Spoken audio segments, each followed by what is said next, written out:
Jay, lumapit ka. May video ka. Videohin mo.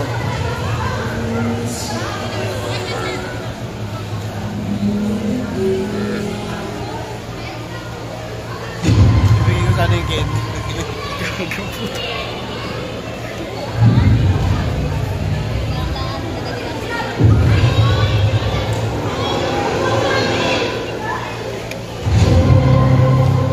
Tang ina Bulturi. Narito kayo upang panoorin ang isang pabilibis. Dahil tayo ang member ng isang tulogin, ulit-ulit namin. Kasi mga sinakto, ang isang at tulogin. Dahil dito ay nasasabay! Dahil dito ba? Ulit!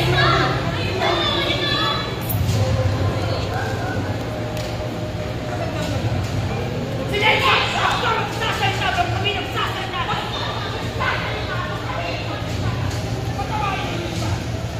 Talagang kanino ang mga walang kapangilian tulad niya. Ama! At yun nga ang problema ng mga walang kapangilian tulad niya. Hindi ka magpapakalian. Hindi mo alam? Pwes, pag tayo mga mga para kalaban ng bata ang sabihin niya.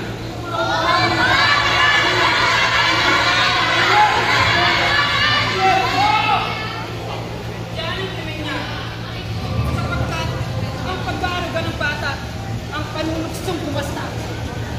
Sa makatuwi, nawawalan yung pera itong relasyon. Nangumpisa ng tanong masabi itong relasyon na nakikipag-usap sa kanyang anak. Alam ko naman ang pangalan ng kanyang anak. So, ito ba? O, maritan ko ng mga pag-ibig. Kung gayon, pabalik na rin ang aking pag-aakol. Bueno, inyong sinabi.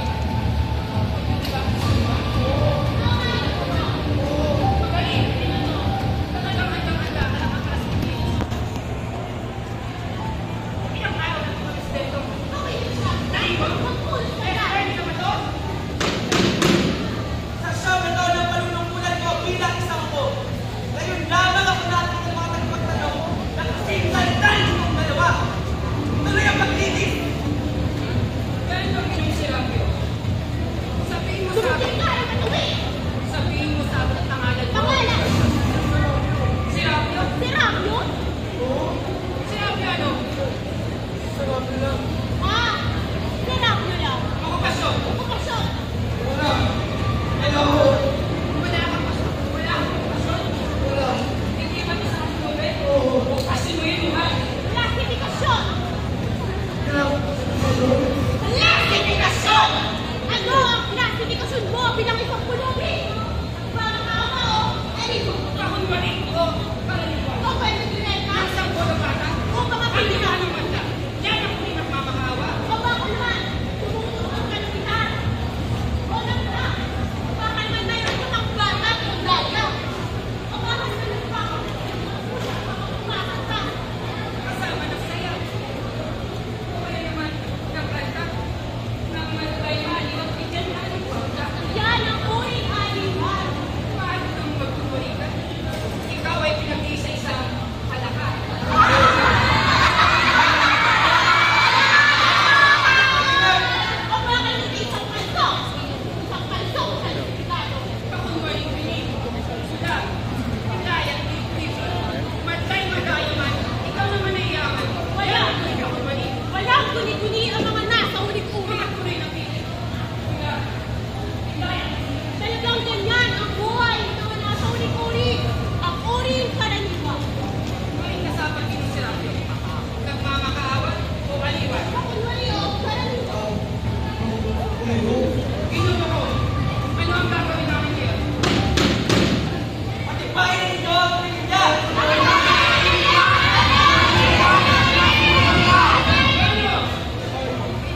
May asawa ka na ba? Isang katiyak. Isang babae kumahal sa puso. Ang babae na kasal sa iyong mahalal. Ako, Ano yun? Ito yung putang ina mo. Tapusin lang to. mukhang mamatalo, may asawa ka na ba? Ang ina mo, bakit mo ito nilabas? Wait lang, putang. May asawa ka na ba? Wait lang, tapusin lang natin yung video. Pwede na lang. Ibayin ko ang mga tanong. Be, pwede yung pa-video, be. Uwi na kasi kami. Sige, sige. Salamat.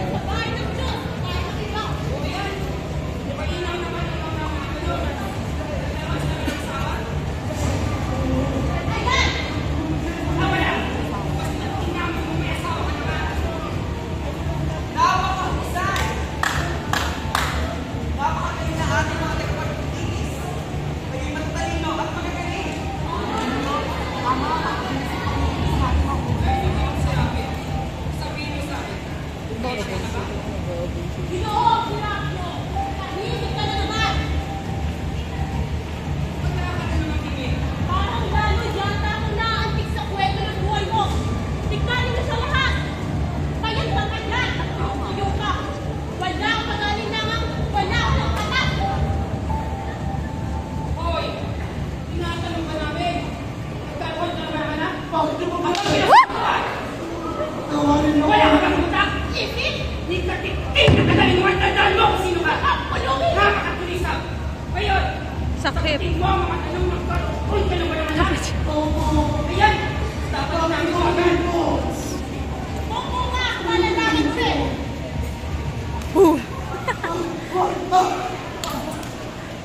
Sakit.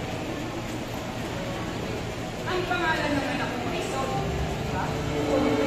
Pues, marami kami lalaki sa Amerika.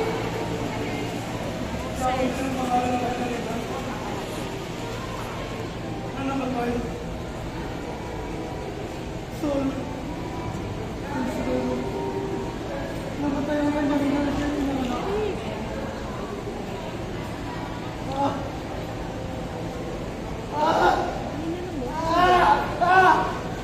Dalawang hiyaw. Dalawang hiyaw. Ang gabing yun. Ang hiyaw ng hapis. At ang hiyaw ng isipan ng Sol. Nilalawan ang kanyang ina.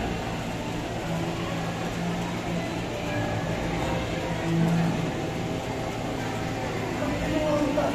Tingnan na ikaw. Kapag uwi ako na makasasabay. Ang kanyang pagkakas sa dalawa. Sana nakita niyo. Sana nakita niyo ang aking anak.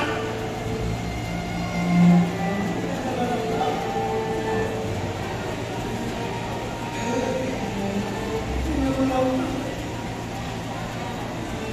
Sol! Sol, anak ko! Bakit? Ano? Pinagsasabi mo yan. Drama ka ba yan? Basta namin kung may anak ka. Ano ka ba yan? Nay, ano din ang radyo?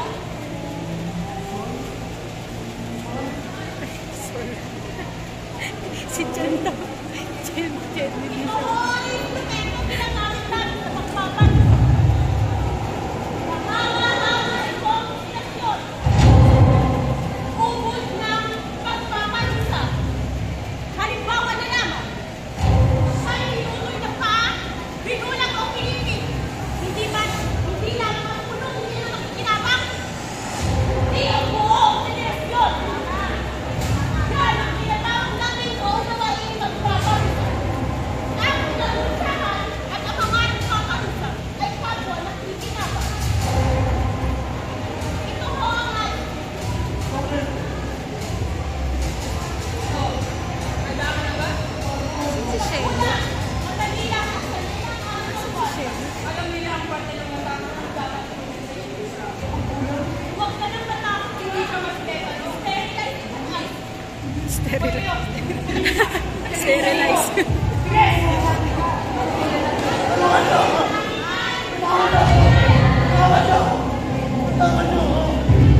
Diyan ang kamatay ang kalusan. Magkano na ako? Hawakan niyo ako. Pag buhay ka, pipita ka na ganyan. Hawakan niyo ang kamay.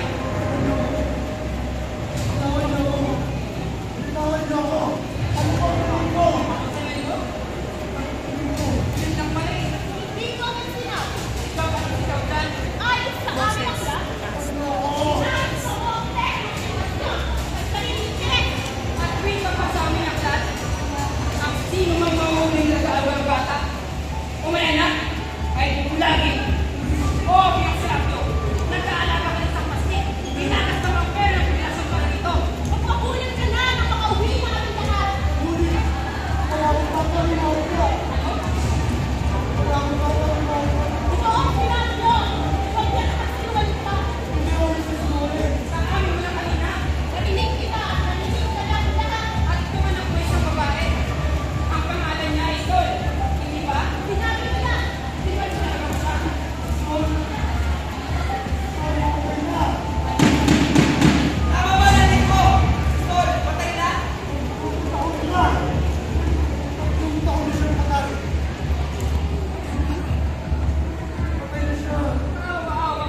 mga saksi sa kasundo. Nagsisinungaling sila! Kung nagsisinungaling sila, sige! Kung nagsisinungaling sila ang paparusahan. Ngunit kung ikaw ang nagsisinungaling, tumayo at ng saksi. Sandali! Kayo na naman? Oo! Kayo na lang palagi ang nagpapabulag sa iba! Kaya ano na lang ang buhay? Ang gulang mo kayo. Oo, tagapagtubay ng kabutihan itong titigan. Pwes, kung gayon, kung mapapatunayan na si Ginoong Serapio ay nagkasala, mapupunta sa mga ito ang kanyang mga kasangkapan at 10% ng kanyang inigitan. Huwag kang kumilos na sa Pilipino! Ganang may tumukuman! Kayo, sabihin niyo lahat ng mga nakita niyo kagabi. Nakita namin siya. Papawin mo na lang mamantikang sumot sa kilikili niya. Magulyak-gulyak sa kanan ng kaliwa. Kapag wala mo makita na, punta namin namin sa bahay niya. Nagtago kami at narinig namin siya. Dahil ko na son, kumain ka ng isang bagay sa likod. Kaya, Ginoong Serapio, pinagbibintangan ka namin ng krimen ng pagkaroon ng bata. Bubulakin kami. Yan ba katipahin nyo? Kulang pa yung katipahin nyo! Si Sol! Si Sol na buhay na ako! Ang angal!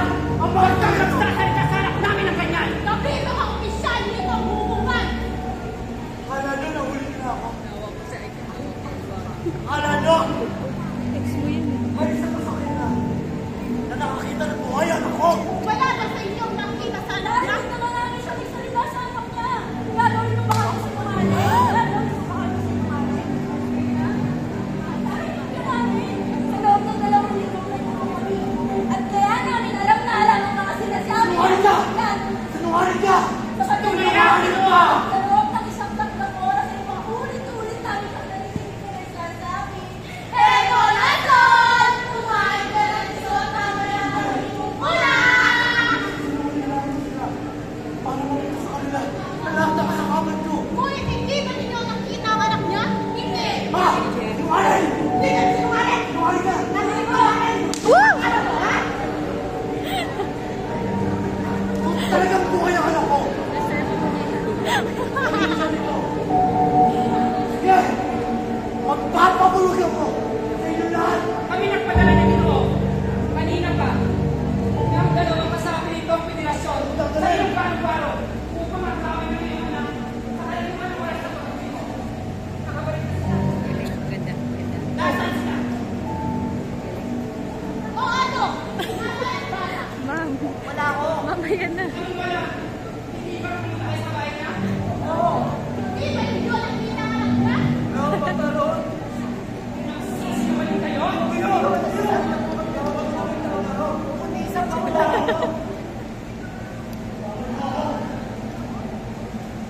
Ay, hindi na ako nakamit.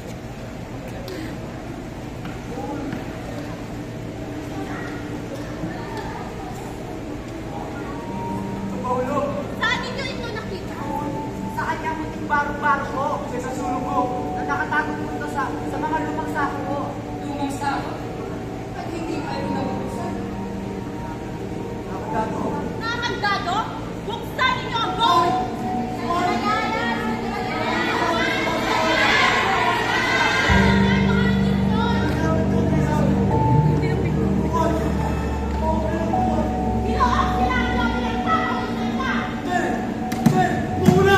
Ayaw ko!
kami napilitang parusahan sa Ginoong Serapio. Tinuturuan niya ang mga kasapi nitong federasyon na pagkaroon ng mga raya na mga pangarap na hindi naman matutupad at dadagdag lang sa kanilang lupad. Sinusunod lamang namin ang batas ng federasyon. Alam niyo, nagkamali si Ginoong Serapio nang sinabi niya, kami ay sadyang pabaya sa mga matatandang kasapi sapagkat sila mismo ang ayaw mabuhay. Pinigil mo man sila, ayaw nilang kumain. Umiinom lang sila ng pagtutubig araw-araw sapagkat wala na silang makita. Kundi kayo sa langit at inihintay na lang ang pagdapin na matayan sa kanilang gumawan. Naway na unawaan niyo ang lahat.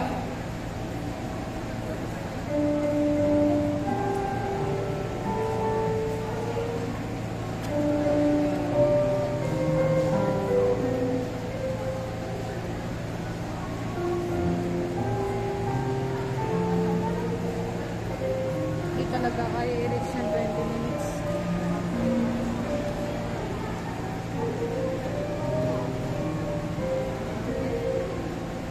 Bakit ganito sinupit ang aking buhay? Bakit wala sa laylayan ako nilipunan? Ay wala na akong karapatan na makuha ang station na para sa akin. Kasalanan ko ba mahirap ako?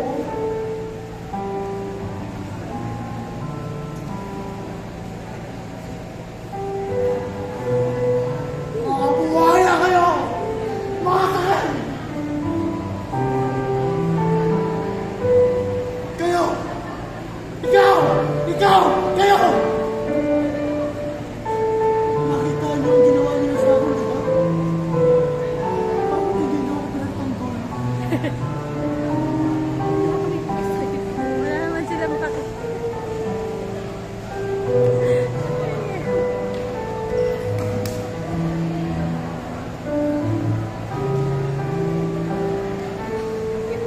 Yung piso na ito.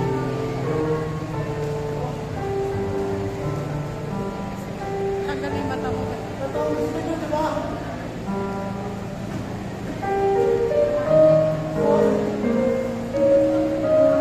Nagkakasama-sama na tayo. Sol! Solo! Andiyan na ako!